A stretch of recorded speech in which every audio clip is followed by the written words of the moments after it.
पश्चिम बंगाल में पंचायत चुनाव के तारीखों का ऐलान होते ही हिंसा की खबरें सामने आने लगी थीं, जिसके बाद बीजेपी ने चुनाव के दौरान केंद्रीय बलों की तैनाती की मांग की थी। कलकत्ता हाईकोर्ट ने भी फैसला सुनाते हुए कहा था कि चुनाव के दौरान केंद्रीय बलों को तैनात किया जाएगा। इसके खिलाफ ममता सरकार ने सुप्रीम कोर्ट का रुख किया और कहा कि इलेक्शन के दौरान सुरक्षा के लिए पुलिस ही काफ़ी है। इस फैसले के बाद ममता सरकार को सुप्रीम कोर्ट से बड़ा झटका लगा है। जी हाँ, दरअसल पश्चिम बंगाल में पंचायत चुनाव में केंद्रीय बल की तैनाती के खिलाफ राज्य सरकार और बंगाल चुनाव आयोग की याचिका पर सुनवाई करते हुए सुप्रीम कोर्ट ने मंगलवार को कहा कि चुनाव प्रबंधन हिंसा का लाइसेंस नहीं देता है। न्यायमूर्ति नागरत्ना ने कहा कि चुनाव कराने से हिंसा में लिप्त होने का लाइसेंस नहीं मिल जाता है। निष्पक्ष और स्वतंत्र चुनाव और लोकतंत्र की विशेषताएं हैं। हिंसा का माहौल में चुनाव नहीं हो सकते हैं।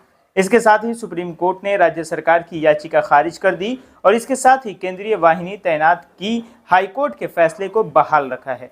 जस्टिस नागरत्ना ने कहा कि मतदान में किसी तरह की गड़बड़ी की उम्मीद नहीं है।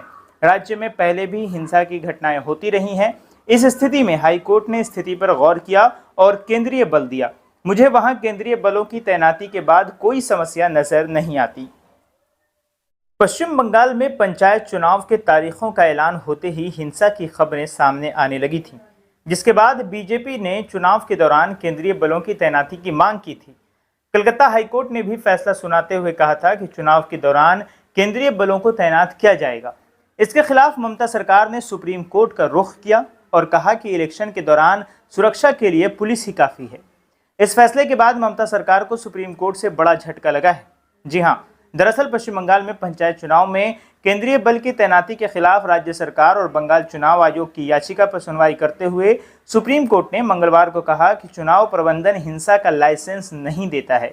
न्यायमूर्ति नागरत्ना ने कहा कि चुनाव कराने से हिंसा में लिप्त होने का लाइसेंस नहीं मिल जाता है।